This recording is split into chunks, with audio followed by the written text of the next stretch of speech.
What is going on, guys? My name is Tefty. Welcome to the first episode of Dank Talk. We are resurrecting a certain project that we had in the past that had a different name and now is moving forward in a different direction. A new direction. Very exciting. Very exciting, right? We got VersusTheStream here. Hello. And we got BlueWestlo. Welcome to our humble podcast. Our humble podcast. Hosted by Tefty Teft, the man with the voice deeper than your girls. What? Anyways, let's move on. What? I was really hoping for when he said BlueWestlo, you should just hear like his headphones fall again. Like, God damn it. It's like, great. Oh, shit. First off, how are you guys doing? How's things? You know, It's really good. It's been a while since we actually got together and talked. Exactly. Right? We spoke. Like, we haven't really done this in a long time. Yeah. Due to reason. So. Yeah, it's been a long time. Yeah. Blue, you doing good? I'm doing. You doing? Okay. How are you doing, Tefty? I'm doing good. I'm excited to record this podcast with you guys because I'm excited too. You know, it's there's a different direction. Before, that other podcast was focused on specifically Destiny. And as everybody knows, Destiny has its high points and then it has its low points. And the stuff to talk about in Destiny can get a little, let's say, tough, you know, like jerky tough. Yeah. So there's a lot of great things coming out in the industry of gaming with games, consoles, all that stuff. And we, as a trio, all play that stuff. We play a lot of games. Yep. So this podcast is actually going to be about general gaming and what we're playing right now that's been keeping our interest levels and has been fun for all of us. Yeah. It's also great. And I find this rejuvenating. As someone, we all play Destiny, we all played a lot of it, and to be able to talk about just a variety of games, consoles, any of that feels really good. It's like you want people to talk about with this, and now we have that. Yeah. And now we have people who will listen and want to hear different perspectives on games. And hey, what's this? How do you guys feel about this? And exactly, it's exciting. Yeah, it's really exciting. Yeah, it's really exciting. Blue, why don't you kick things off with like what you've been playing lately? Well, today I played Paragon, and yesterday I played Paragon. Goddamn. And then on Friday I played Paragon. Goddamn. And then yesterday night I did play Division. Thursday? Thursday I think I recorded with Fruit and Rob. Paragon? I was hoping you were going to say Paragon. I was hoping you were like more Paragon. Well, on Thursday I did I think a Destiny with Fruit and Rob, and then yesterday I played Survival with Division with Tefty. With Division featuring Tefty. I've been Division featuring Tefty. I've been playing a lot of Survival. I've done quite a few. I dropped my headset again. There goes the headset. No, God the damn. headset. Rip the headset. Okay. Wow. I have it on one ear because so when I'm why are you one earing it? I always have like this weird paranoia, like someone's gonna sneak up and like murder me from behind. So in the middle of a podcast? Yes, Tefty. I don't know. I hear him recording something in the perfect time. Oh, this is excellent. I gotta be able to hear. I gotta be able to hear like if someone breaks in, like low key. Do you live in the ghetto? No. Yes. No.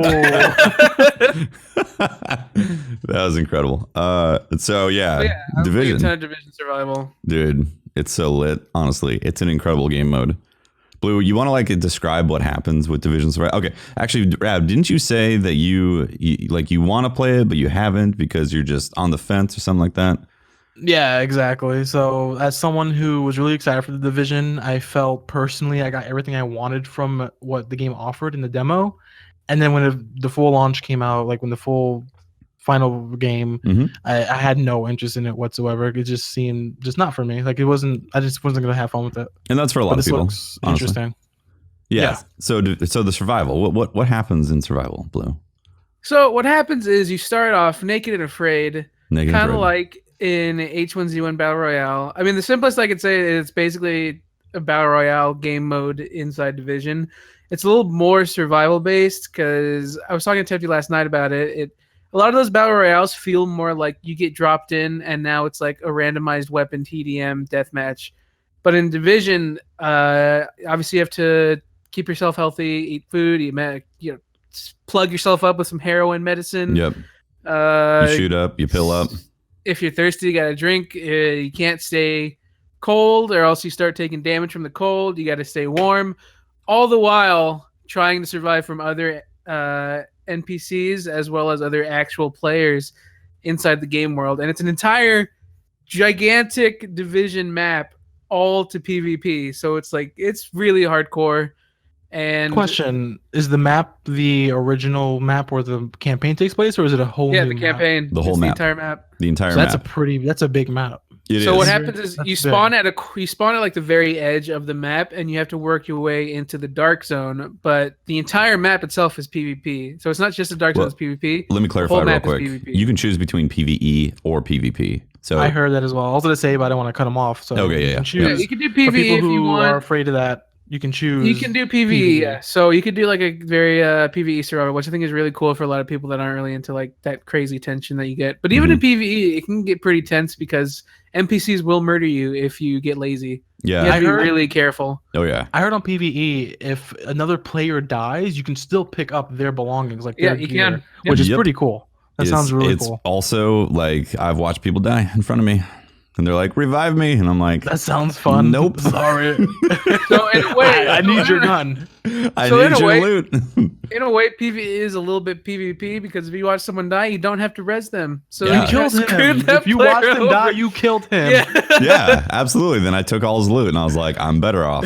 Thank you very much. It's a more friendly kind of kill, more friendly PvP. Yeah, exactly. Also, you can go and yoink other people's drop. Oh, the other thing too is a shared world drop. So that's awesome. Like Borderlands. Like Borderlands, exactly. So if you see a purple drop from a from an NPC, you can run up, grab it, and if it's in PvE, they can't do anything about it. But if it's in PvP, get ready to get mowed down.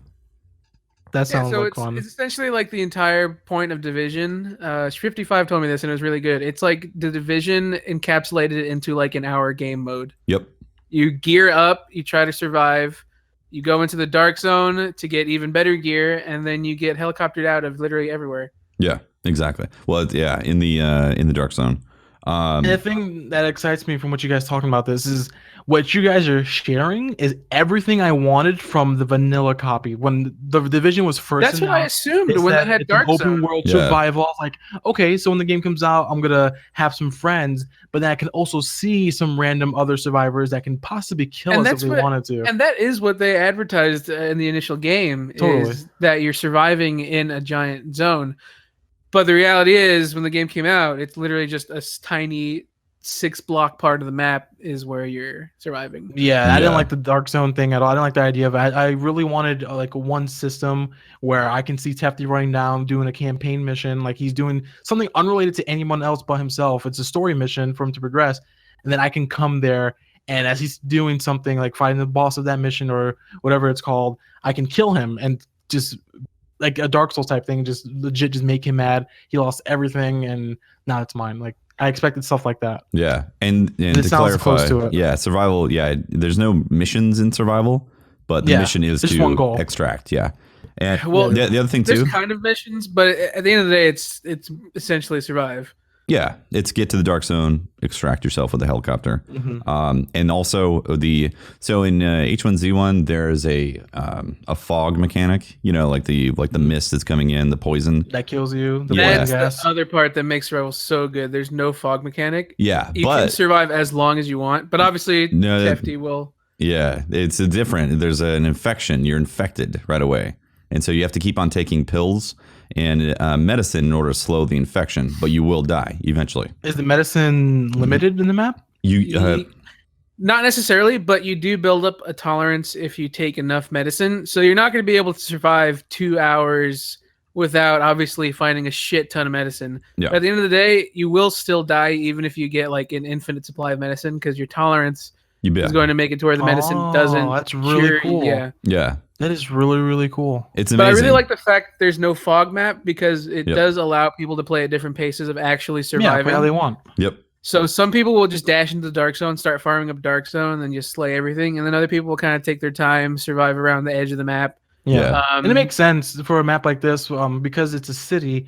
It's not gonna be too difficult to find people, I assume, compared to H1Z1, where there's open fields, forests, rivers, where you can legit. If they didn't have a fog mechanic, no one would have matched for hours. I assume. Right? Yeah, that makes sense. This makes a lot of sense. So this is really, I like this. It's really cool. Also, there's a freezing mechanic as well. So if you're outside, you're freezing, and all those cool cosmetic pieces of clothes that you pick up, they actually mean something now. They have a cold weather value to them. So you keep on equipping warmer clothes, and then you can survive outside a little bit longer without freezing or having to go to a barrel or go inside somewhere. This all sounds so good. Like this sounds like it should be its own game. Like the Division 2 should be this all the time. Like add a campaign with it, make this all the time where you constantly have to do this. Right. That'd be amazing. That sounds like legit what I wanted. It's a great game mode. I think this is probably the only reason I do come back to Division at this point, because of the fact that survival is dynamic. Like every time you go into survival, you can have a completely different experience. Obviously with how your loot works, depending on what landmark you go to. Some of it's a little bit predictable because as you learn the map, you do kind of learn, okay, this is where this loot's going to spawn. This is where this landmark is going to be. But at the end of the day, it's like you can never account for another team come from behind you and just shooting you up if you're at a landmark. You can never account for not finding the right clothing, not finding a good weapon. It's totally random in a lot of senses, despite there being kind of pre-established areas where you can get certain pieces of loot. And new players say whatever you do outside of this mode doesn't affect this mode, right? So a new player can come in and have the same advantage as an older. That's correct. Like a more experienced player. Yeah, your outside gear doesn't affect your inside gear in survival. But so everyone starts the same? Yeah, everyone starts the same. Start off at base level. Yep. Okay. Yeah, you have green armor and a pistol. That's Sounds good. But it's legit. Cool. It's so much fun. Yeah, I know you guys have been playing it a lot lately. I've been seeing both of you. Like I see tweets from Tefty, he's on. I know I see Blue on Discord playing it. So it's obviously something good if you guys are constantly playing it. So that's a good sign. It's great. It's really good, and I'm excited for PS4 players to get to play it soon. Yeah, because they haven't gotten it yet because they haven't gotten it yet. Exclusivity for Xbox and PC. Exclusivity is really dumb because like it's such a great game mode to then have to just watch everybody play. If you're on PS4, you're like, oh, this looks so cool, but I can't play it. Maybe it creates hype. Like maybe they'll be excited. Just like excited for Jade Rabbit. Also, survival has also kind of reinvigorated the Division's Twitch viewer base. I noticed that as well. Always had kind of. It's not that it was dead, but it was obviously a very dedicated group. But since Division Survival came out, like I'd see Division all the time overtaking stuff like Destiny in view count, especially like at peak hours of the day. Like I'll see Division have like 7,000, 8,000 people watching on Twitch. It's like, geez, this single game mode has made so many people interested because it's such a dynamic, which is what everyone wanted from Division when they saw it. I was like, dude, like all this dynamic gameplay, you never know what you're going to come across when you play Division. But now Survival has actually given us that experience. It's like when you play Survival, it's always different every time you play Survival. Yeah, what they marketed, it's finally here in its own mode. So I can only hope the second game has this in the box, like it's part of the vanilla copy, and they expand on it. They make it where it's the main thing, where you can do that on the main campaign if they have it. Well, they still have another expansion coming for this game, so I don't even know if like a Division 2 is even on the board at this point. I'm sure. No, I have no doubt that the Division 2. They're most likely working on the next game. I refuse to believe they're not. If they do come out with Division 2, like it has to come with survival standard because that is such a gigantic selling point for so many people. And it's honestly, it's revived this game, to be honest. They have to notice it. They have to take notice that, hey, this has rejuvenated our game. People have forgiven us for our faults in the past because this one game mode is that good, and we fixed the issues that we had. Well, and I want to clarify also, there has been some great reworkings of the base game as well, like the loot system. 100%. Yeah. The loot system is way better now. The end game is actually a lot more fun. Yeah. And I would have never realized how good this game is now, because I honestly think this is a very good game as far as loot drops go, as far as like the main, like I still feel like I could play a lot of PvE and just chill on the game and it would still be a lot of fun because you're still getting all these loot drops. It takes the Diablo style that they kind of did in the beginning, but now they are fully committed to, and that you get a lot of really dope drops that are really considered high quality rare drops. But at the end of the day, does that rare drop work for the build you're working for specifically? Yeah. Yep. Yeah, it's really cool. Good. I think Division's a really good game right now. I wouldn't have known how good the game was until, if I didn't come back because of Survival getting me so interested. Yeah, I saw like Goth and Broman playing, and I was like, this is actually really cool looking. And then I already had the season pass, so I was like, why not? And then, it's a lot of fun. Also, if you actually extract, you end up getting anywhere from like 10 to 12 loot caches out of for the main game. Yeah, for the main game, exactly. So imagine, that's really cool. Imagine getting like the equivalent of getting like 18 to 20 legendary and exotic items in Destiny from completing a survival match. Yep. I was hoping you compare it to like Overwatch loot boxes or something. Like, imagine getting those kind of loot boxes. Well, those are purely cosmetic. Those are skins. Yeah, those are cosmetic. So that's really cool. So you pretty much you win in this, and you're going to get really good gear, weapons, armor. It affects your end game essentially, which is really cool. That's really cool. Yeah. I like that. It's smart. They did an incredible job with this game mode. The only problem is, just like he said, I wish it was in the base game. If it was in the base game and nobody had to pay extra for it, like this would explode even further. If it was in the base game when Division came out, then yeah, I think a lot of people would have stayed and weathered through a lot of the initial issues this game had, because survival is just such a good game mode. Like it's just awesome. Yep. So to make it clear to anyone who doesn't own the game, it's not a free update. You have to purchase the game and the season pass or the DLC itself, right? Correct. Separately. It is a DLC. Yep. Yeah. So the base game right now, I think, is $50 on Steam, and then obviously on Xbox, I think it's still $60, right?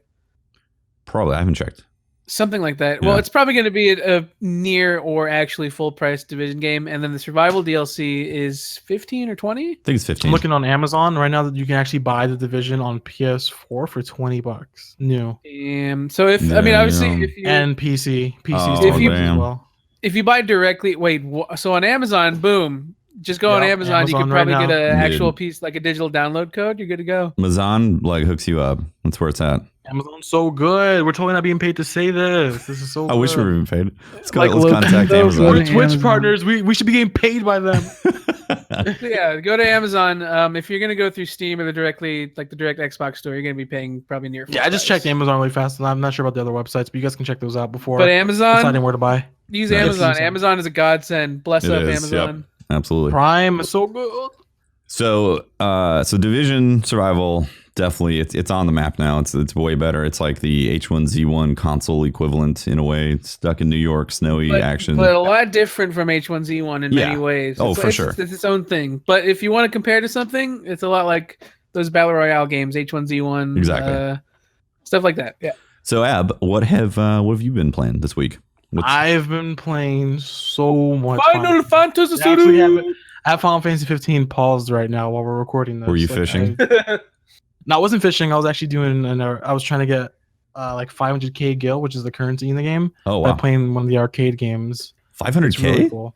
500k. 500,000. It requires 10k to play. It requires 10k to play, but you can get a 500k item to sell if you get a certain amount of treasure boxes. Nice. It's amazing. I know you played it a little bit, right? I'm on. I just began chapter 8, so I'm not nowhere near where you're at. Like I haven't touched any end game. I won't talk about any. No spoilers. Actually, the stuff I'm doing right now. The thing about this game is that there isn't much what you would call specifically end game. You can do everything in the game before completing the main story. You can, if you chose to, you can level up, do the hidden dungeons without touching the final chapter of the game. It's incredible. Okay. That's awesome. What's of course, I got sucked into the story by, I think, but you're in chapter 8 by the time I reached Altissia, and I wanted to keep doing the story, so it does that for you. Yeah, that's kind of where I'm at too. I'm just like, I want to know what happens next.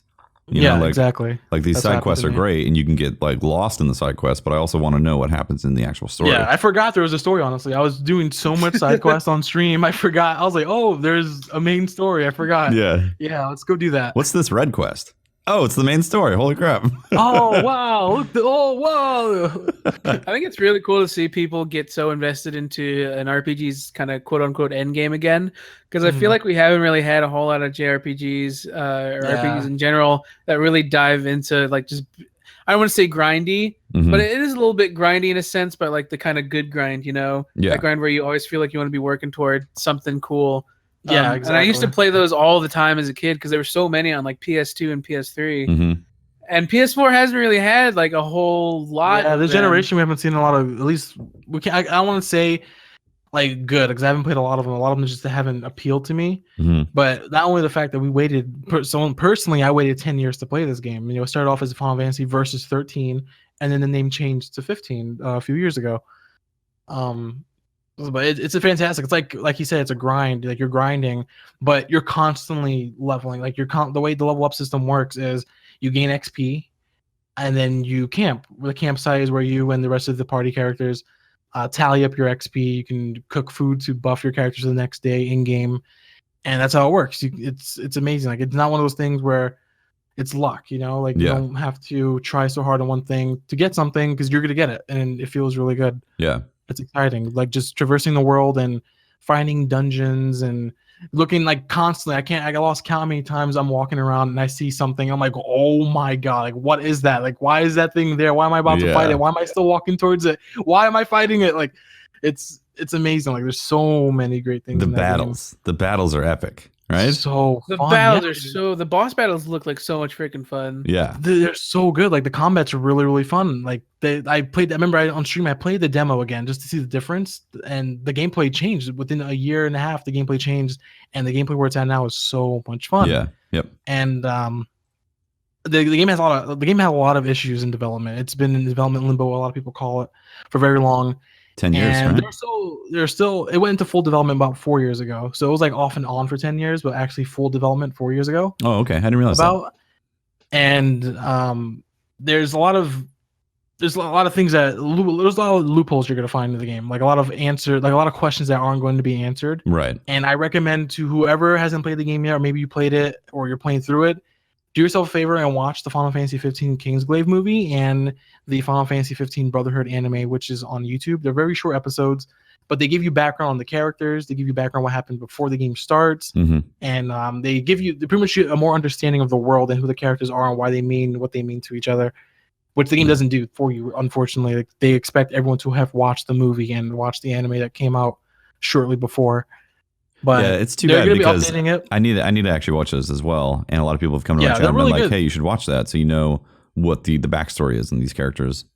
I mean, I'd much rather have a dope movie and some dope anime episodes as opposed to going to a website reading Grimoire. What? Yeah. Yep. Oh, yep. It's cool. It's entertaining. Like, you still get into it. And the thing is, Square Enix, I used to call them Enix, so people could be like, it's called this. But Square, they actually addressed some of the issues. They said, hey, we know how this feels in this chapter. You guys talked about this chapter, loopholes. Hey, we're giving you guys a free update. We're going to be patching the game, a free update soon. We're going to be adding more cutscenes. We're going to be changing some things to make you feel more into this certain, spoiler part. A lot of people feel betrayed. A lot of people feel like they waited 10 years for a beta. I don't see it like that. I just see like they were issues that came along and things had to be sacrificed. Yeah. But like, I'm excited. They're giving us a free patch with some cool stuff. You have the season pass, which is going to include. Aren't they like patching in an end game or like a new game plus? Did I hear that wrong? Yeah, they're patching a new game plus. They're doing a new game plus mode. They're also doing a level cap system where you can actually make it so your characters don't go past a certain level to add some sort of difficulty to it. Oh, interesting. People. And they're just doing stuff like that. They said they're gonna be adding different hunts, which, if you don't know what the hunts are, they're really bounties. Cool. They're really cool bounties where you go to a HQ and you accept to kill a monster, what they call demons, and you get money, items for it. And they're gonna be adding those. Yeah, some of them are really like normal. They're probably like a pack of little demons, and some of them are like just one giant demon. It's just really cool. The music is like, like just opera type stuff. Like, it's amazing. Like, it's gorgeous. Like, the game looks beautiful too. But they're gonna be adding cool time hunts. I'm assuming, like, if you guys played games like Destiny, they have like time events. They're gonna be having timed events in Final Fantasy as well. Really? Wow, I didn't know that. Include hunts. That's awesome. Yeah, and they're also, for people who don't know, they're having some story DLC coming out, which is part of the season pass, and they're also adding a multiplayer expansion for the first time. Really? Wow. That I can think of. So no one knows what it's gonna be about. I can only theorize, but I'd rather not, because Tefty hasn't gone through the whole game. Yep. So I'd rather talk about it after he completes it, because my theory refers to some of that stuff. Yep. So, but there is a multiplayer coming out, and I can only assume without spoilers that it's going to be something relating to hunters. Maybe you create your own hunter. You pick like a class based off the 4 characters, and you can use certain weapons, go around the world map, and just hunt demons together. That'd be pretty cool. That's going to be like badass. A Monster Hunter kind of thing. Yeah, because like the action RPG, like the action part of this RPG is really incredible. It's one of the best things, honestly. It's really good. Like I loved how they minimized the micromanagement. Like in the past Final Fantasies or just JRPGs or RPGs in general, you're managing the other side, the other characters, the items, the moves. This one, they're AI controlled. and they do their own thing. You can equip them with weapons and accessories, but that's pretty much it. It's not too deep for that, which is a good thing. It's an action RPG. Mm-hmm. You're controlling your main character, and everything feels really, really good. So Pronto keeps on freaking dying for me. God damn it. Oh my god. Later on in the game, you're going to be wishing it was him. Later, it becomes Iggy who dies, and Pronto somehow stays alive forever. What? Somehow. I don't buy it. Yep. He's constantly taking photos. Oh my god. Oh my god. That's why he's dying. Hey, he's like, can we take a shot over here? oh god, this shot's gonna be beautiful. This is my dream. Great. Some of the shots are hilarious. Like they'll be like I'd have a picture of Iggy in the car. He looks lit as fuck. Like his eyes are just like hardly open. Yeah. It's really good. Like I've had some really cool. I've had some great wall shots. It was just like the wall. I'm like, nice, Pronto. Yes, look at the filter he used for it too. Yeah, man. I had this one that was like pure black and then just a tiny circle. Like literally, it was like a picture of nothing. A picture of a ghost. No, he took a picture of nothing with like a tiny like black, like it was just pure black and then a little bit of a white circle in the middle somewhere. Oh my goodness. It's like, Pronto, why do I even keep you around, dude? Oh my god. Oh my god. Oh my god. But it's really exciting. Like I'm loving it. I'm almost 70 hours like total playtime. And I still have so much more to do. I still have like you've done some of the dungeons, right? Mm-hmm. Yeah, the dungeons are awesome. Have you ever done a dungeon where at the end of it there's like another door you can't access? Yeah. Mm-hmm. So yeah, you get that later on in the game. You'll get someone gives you a key, and then you have to go back and for quests and go to those dungeons. And okay, cool. An even harder dungeon within the dungeon with the harder boss and stuff like that, which is cool. I haven't started it yet, Dungeonception. but I have so much to look forward to. Like the game's still gonna give me so much, and it was amazing. Like it makes me so happy. It's surreal to be able to play something like this. Yeah. And I know another game that's been surreal to play that I think you already played through, The Last Guardian. Oh my god, The Last Guardian was incredible. Play it so bad. I'm only like 2 hours in. I'm loving it. I've been seeing a lot of mixed opinions from people saying that this doesn't work, the controls don't work, this and that.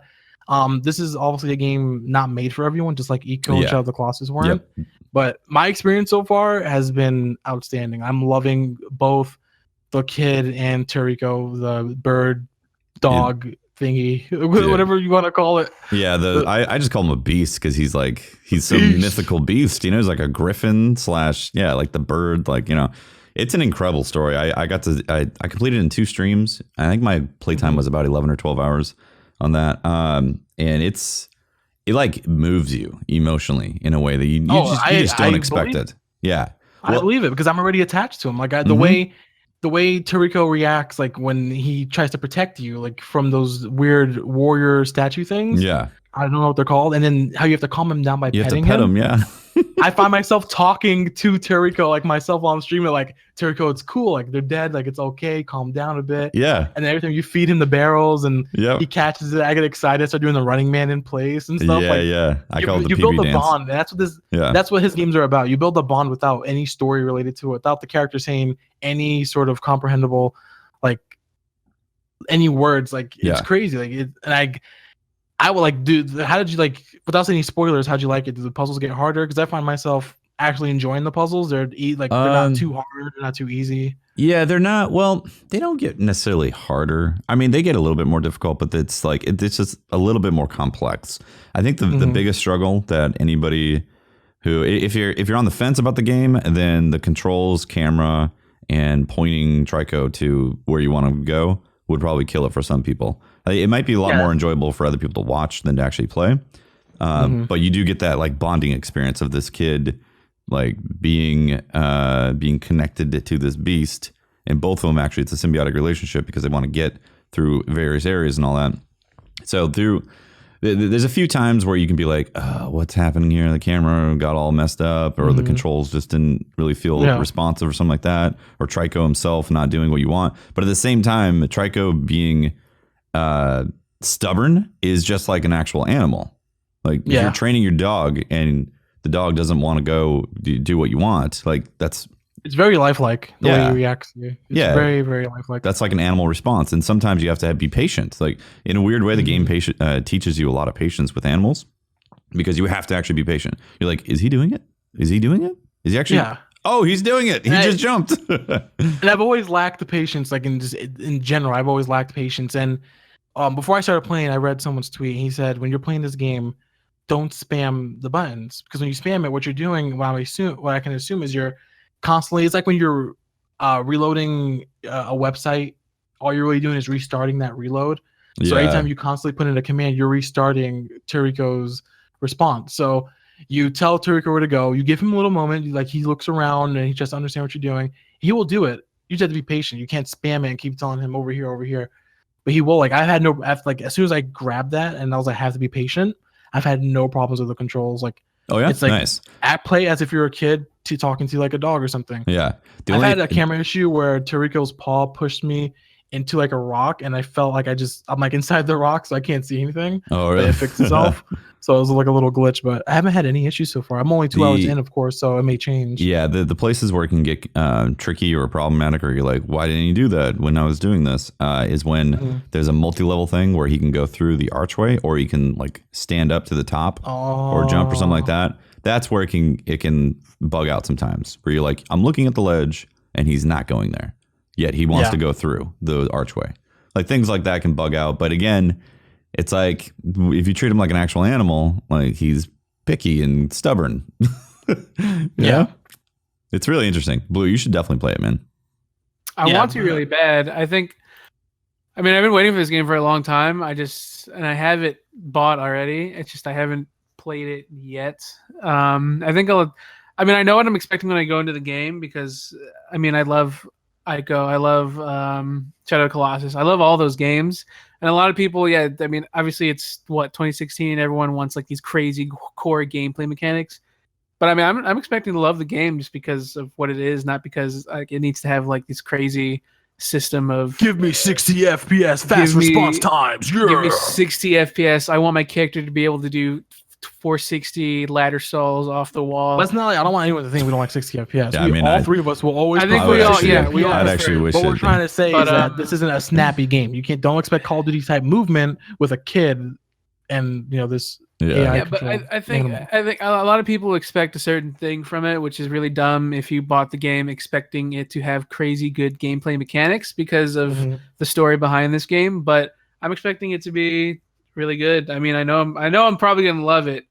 I know a lot of people's major complaints are that its gameplay feels like it's outdated, which I don't really care about at all, because this is the type of game that the gameplay is probably going to be the bottom thing of things that I'm worried about. Mm-hmm. Yeah, we're like we know what to expect. We like Tefty. Did you play Eco and Shadow of the Colossus? Actually, I didn't. So so it was a new experience for Tefty, but me and Blue, we played the past games. We knew what to expect from this specific developer, so we understand.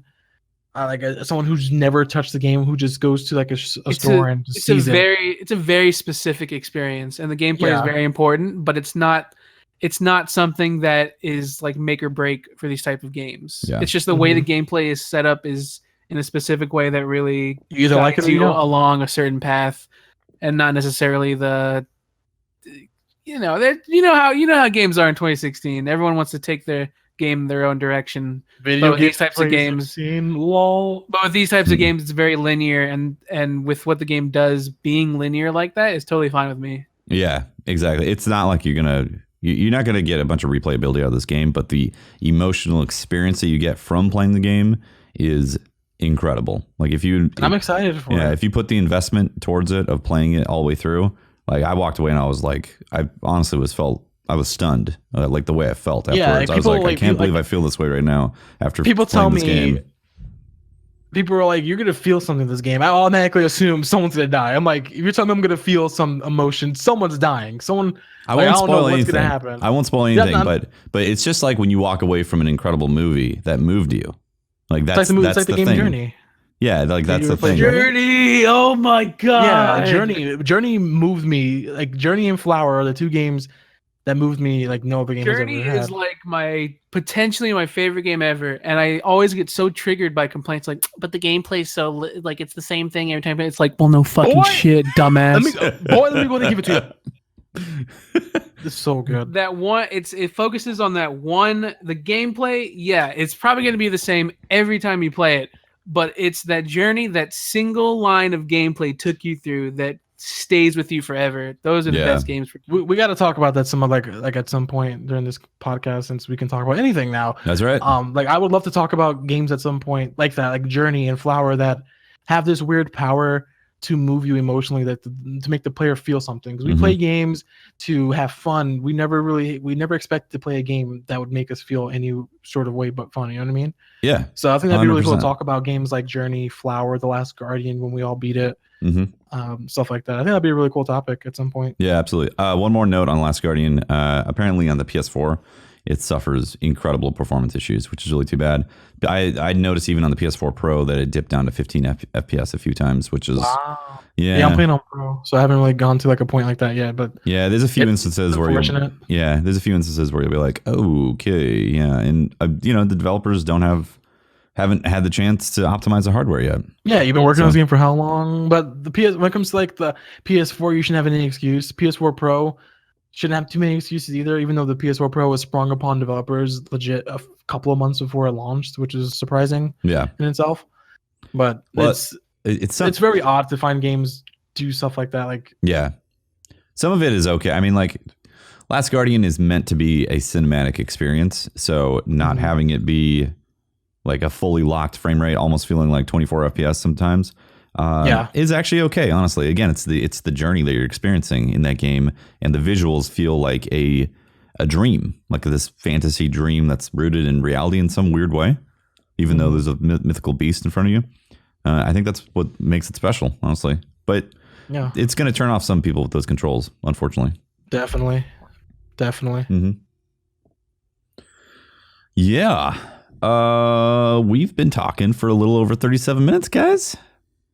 And I can honestly, like, I'm excited because I can legit talk for another 37. Like, right? I'm not saying we're going to, but I feel I can, which makes me excited for next week. Exactly. Like, it makes me to have more to talk about. I want to talk about the Nintendo Switch and how they're going to be doing more talking in February. I believe it's February, January, one of those months. Yeah. But yeah, we have so much to talk about, and I'm excited to do this new cast. Yeah, there's a ton of great stuff. A ton of like so many good games out right now. Honestly, it's kind of crazy the amount of so much to talk about. Yep, so much to talk about. So it's exciting. I think that's a good spot to end the podcast here. Don't you think, guys? Yeah, I mean, I guess I agree. I guess. Oh my god. Guys, thank you very much for listening / watching on YouTube. My name is Tefty Teft. You can talk to me at Teft on twitter.com/Teft. You can catch the streams that I do on twitch.tv/Tefty Teft, because I stream basically every day. Basically. And I'm VersusTheStream. You guys can call me Versus and talk to me on twitter.com/VersusTheStream, VERSUS. And you can watch my daily streams as well at twitch.tv/VersusTheStream and join me on some more Final Fantasy 15 journeys. My name is BlueWestlo. You can find me on twitter.com/BlueWestlo. I might stream once or twice a week. I might stream never an entire month. Twitch.tv/BlueWestlo. I will never upload a video to YouTube. YouTube.com/BlueWestlo. All right. Thanks for watching, guys. We'll see you next week. See ya.